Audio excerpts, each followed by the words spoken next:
Family and fellow soldiers, I'm the Professor, and this is the Moment of Truth. I know you're probably expecting that I'm going to do the black empowerment two-step all over poor Shannon Sharpe's career grave, and don't get me wrong, I got my dancing shoes on, but this morning's briefing is going to be a little bit different than that. For some strange reason, there's this perception that black athletes, particularly black male athletes, just aren't very bright. In fact, the perception is that the bigger and more muscular they are, the dumber they are. I'm not sure where this comes from. Oh, who am I kidding? I know exactly where this comes from. The bigger the jock's muscles are, the smaller his brain is. That's pretty much a scientific fact. And when it comes to Negroes who are eager to get on white power's payroll, the brains become absolutely microscopic.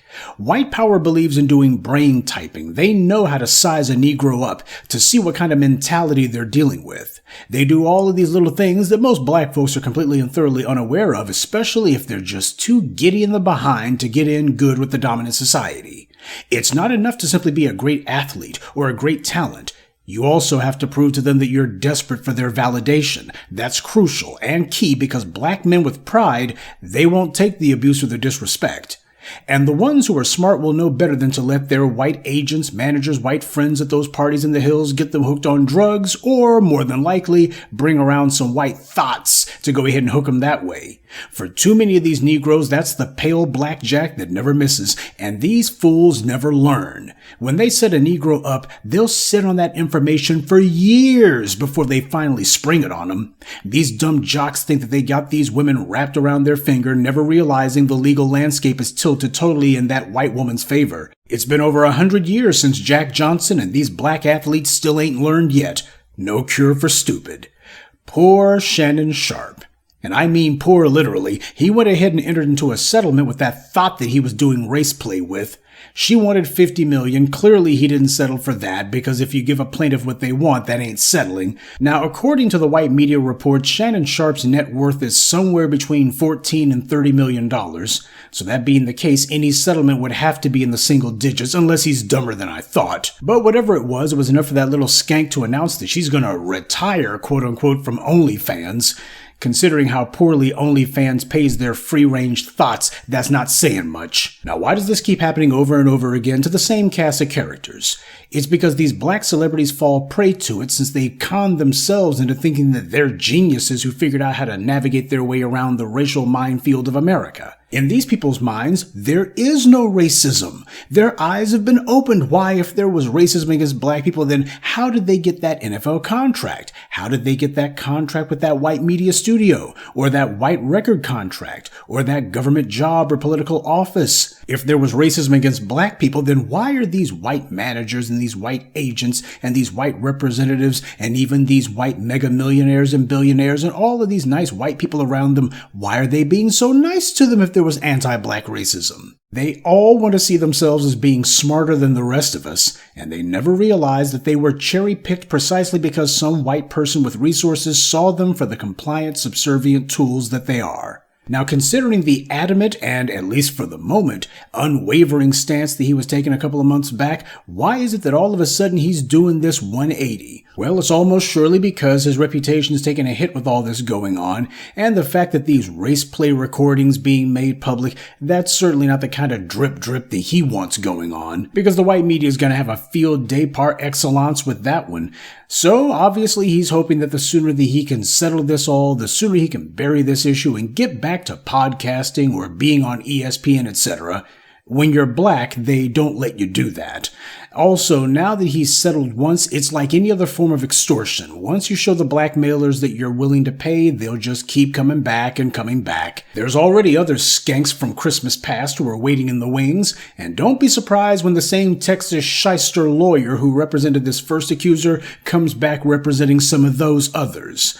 Though it will probably be a foot race between him and Gloria Allred to see who can gather the most accusers. Why is it that these black athletes and celebrities always think that if they just pay the accusers, that will make all of this stop?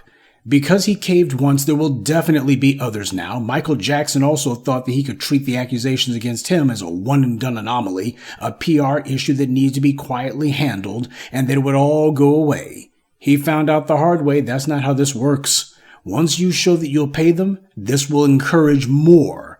The only way out is through. And that means fighting these cases. Defeating these lawsuits is the only way to get them to stop, because the crooked lawyers, who in most cases are the ones who engineer these courtroom shakedowns, they'll have to change their mental calculus when they realize that their target would rather pay a lawyer than to pay the accuser.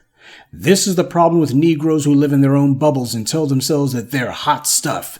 And they have people around them who gas their heads up. The white media puts out flattering headlines about them, but in reality, that's only because the white media knows the black celebrity is relevant and will get them views and clicks and subscriptions. But to these black celebrities, they convince themselves these people like them, and that the attention they're getting is proof that they can't be touched. But they always are, and it's by the exact same white forces of power that they thought were their friends. Can Shannon Sharpe come back from this one? A more accurate question would be, will the white media allow him to live it down? Probably not, especially not if other lawsuits start hitting him. Even without that, though, they'll still make it a point to make it hard for him to get the stink off of himself. What happened to Shannon Sharpe also dovetails perfectly with another buff black celebrity, Jonathan Majors. He's trying to get his career back on track, but you better believe the white media will try to make sure that there's a cloud over him regardless, just like they did with Nate Parker, another black celebrity who likes to hit the gym. And in Nate Parker's case, he was found acquitted in the abuse of a white woman case that was brought against him back in the day, but the white media, led by people like Robin Roberts, still dredged up all that crap anyway and reported on it as if he had been found guilty, referring to his accuser as the victim, and everything else that they could do to use weasel words to lie about him. And this is the reason why nobody ever comes to these black celebrities' defense.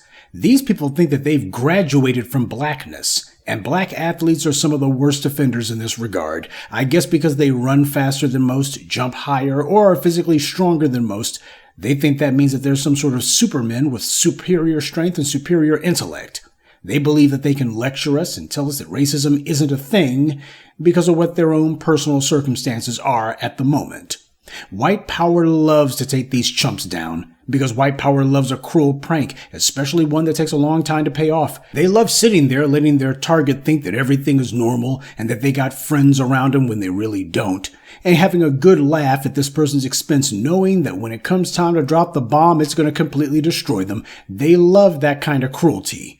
Now, I'm not going to repost the video here, but around the time of the phony Kyrie Irving controversy, Shannon Sharpe was on that Undisputed show with Skip Bayless, and he took it upon himself to talk about Kyrie Irving in the exact same terms as the white media. He was being mocking and denigrating towards the man, and both Shannon and Skip Bayless made it a point to ridicule Kyrie Irving's statement that he had an army that was behind him, saying that he wasn't alone in this, that he was going to stand on every word of what he said. Shannon mocked him for that, saying he had an army behind him. Where'd they go? Cue the Hebrew Israelites who showed up by the hundreds if not thousands to support Kyrie Irving. That's where his army was. Well, it's a few years later now, and it turned out that Kyrie Irving did have an army behind him after all. Kyrie has since made his way in the NBA, gone on to bigger and better things, the phony scandal passed, and now it's Shannon Sharpe who's getting dragged by the exact same white media types who had attacked Kyrie Irving, the ones that he was sounding like. And now that begs the question, where's Shannon Sharpe's army at? Where'd they go? From the looks of things, he sure could use an army, but it looks like he's out there all on his lonesome, because that's how these things always end. Having gone so far to separate themselves from black people, isolate themselves, oh, I can't associate with those people, certainly can't be talking the way that those people do. What they do is they go ahead and isolate themselves, and that makes it easy for their new friends to become their new enemies. And the story always ends the same way. Poor Shannon Sharpe. All he wanted to do was chase some interracial tail. Well, he got it all right.